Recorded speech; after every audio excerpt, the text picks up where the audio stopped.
saya Jenny Loso dengan NIM 221011030032. Saya Yuliana Raharjo dengan NIM 221011030040. Perkenalkan, nama saya Sultan Putri dengan NIM 221011030005. Perkenalkan, nama saya Feby Triska Mugama dengan nomor NIM 221011030052. Saat ini kita akan membahas tradisi masyarakat Sulawesi terhadap konsumsi hewan liar di beberapa acara atau acara tertentu.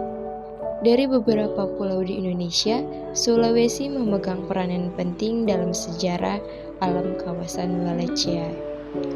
Sebagai salah satu pulau terbesar di Indonesia, Sulawesi dipandang dapat mewakili keanekaragaman hayati. Salah satu keanekaragaman hayati di Indonesia yang memiliki banyak keanekaragaman jenisnya ialah satwa, di mana satwa ini digolongkan menjadi dua, yaitu satwa liar dan satwa peliharaan. Masyarakat Minahasa di Sulawesi Utara memang terkenal sebagai pemakan segala. Reputasi itu berasal dari kebiasaan mereka menyajikan hidangan yang disebut daging unik untuk memeriahkan suasana saat merayakan hari-hari besar atau acara khusus seperti ulang tahun atau pernikahan. Istilah daging unik mencakup beragam daging yang diperoleh dari hewan liar atau tidak terdomestikasi.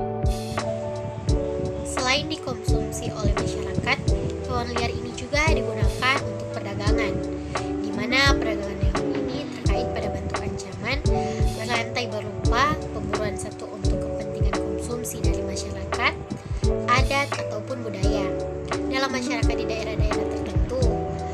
Hal ini juga berlangsung pada masyarakat Minahasa yang masih banyak memperdagangkan dan mengonsumsi satwa liar. Pasar-pasar tradisional di Minahasa termasuk di Lamongan merupakan salah satu tempat perdagangan satwa. Semenjak kasus konsumsi masyarakat terhadap hewan liar meningkat, maka terjadi ancaman terhadap populasi hewan liar.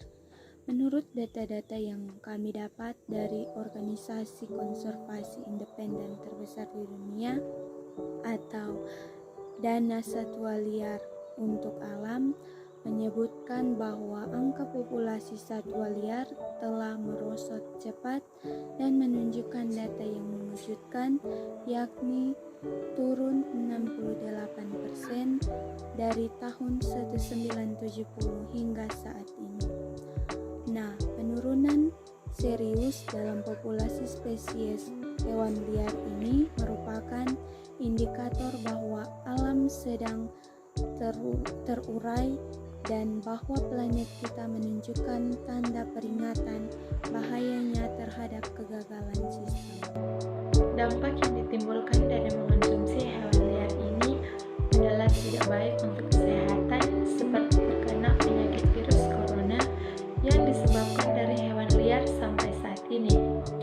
Jenis virus tersebut kini berhasil menelan banyak korban jiwa dan menggemparkan hampir seluruh dunia. Oleh karena itu, muncul larangan keras untuk mengonsumsi daging hewan liar. Selain karena memang bukan untuk dimakan, daging hewan liar bisa menimbulkan hal-hal buruk bagi kesehatan, kecantikan, serta ekosistem dan rantai makanan. Selain itu, dampak mengonsumsi hewan liar menurut data transmisi dan pencegahan penyakit AS, satwa merupakan vektor dari lebih 60% penyakit menular. Lembaga ini juga mengatakan bahwa 3 dari setiap 4 penyakit menular atau yang tengah berkembang bersifat zoonosis. Dari kasus-kasus yang telah dibahas di atas, dapat menimbulkan dampak yang kecil hingga besar, seperti terancamnya kepunahan hewan, penyebaran penyakit menular, dan lainnya. Kasus-kasus ini seharusnya digunakan dengan sebaik mungkin, bukan disalahgunakan. Maka dari itu, perlu tindakan untuk mencegah dampak negatif yang terjadi, seperti membantu melindungi satwa liar dalam habitatnya dan mendorong masyarakat memanfaatkan sumber daya ini.